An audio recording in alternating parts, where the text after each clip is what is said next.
second question is just sort of as we draw the conversation to a close, just some broader questions about ethics. And it was, Yeah, that's so right. what is the biggest, what was the most challenging ethical dilemma you've ever faced personally? I think in some ways, like, there's the personal stuff, you know, that, should I, um, should I behave in this way in a romantic relationship? But I think I've been involved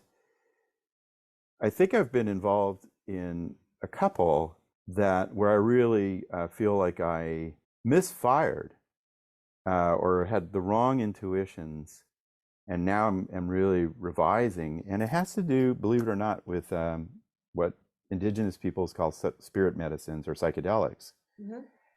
You know, and um, Michael Pollan publishes the book, How Right. to Change Your Mind.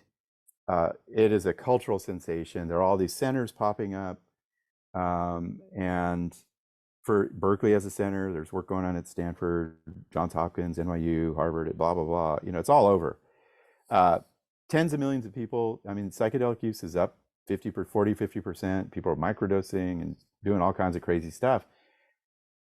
And it's interesting, Susan. Like, and I think this is what's interesting about ethical dilemmas we're part of. Is like you often don't know you're part of one. And when the movement first started happening again, the Renaissance, if you will, I was like, well, it helped me when I was a teenager, psychedelics, spirit medicines, psilocybin, etc. I think they're good for a lot of social conditions, I'm facing death, trauma. Maybe it'll help decriminalize drugs, which I work in prisons. 30% of people in there are there for drugs, which is and their race. I was like, that's all good. And all of us, and I was like, I was a little bit bold, like, let's champion this and this is good. And I'm part of this university and this center.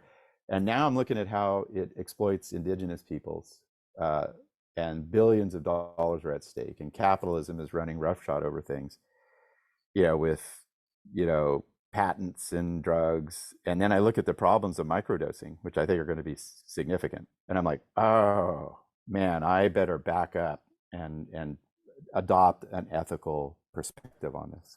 Interesting. And yeah, and so it's been interesting, like, because I get to speak about this, 500 medical doctors who are like, we gotta know, Mhm. and I've changed my tune and feel like I made some mistakes on that. And it is a personal one in some sense. My daughters are curious about it, a lot of friends, and I think I've revised how I think about it because of ethical consideration. So I think it's an interesting example because it's something that, again, is an example of ethics being contagious Oh my God. for the Oh my good or God. the ill.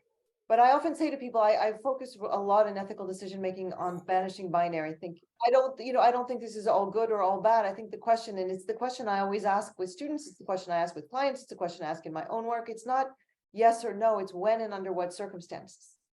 So, Thank you. maybe we need to get a handle on the circumstances. We need to get Yeah. a handle on who. We need to get a handle on where people are obtaining these things, because we can decriminalize drugs, but criminals are often involved in them. The Yeah. fact that people can be exposed to criminal elements in trying to obtain them, the fact that people don't really fully understand them, and the fact that we're in this culture that we talked about earlier of convenience and high speed, everything because of technology.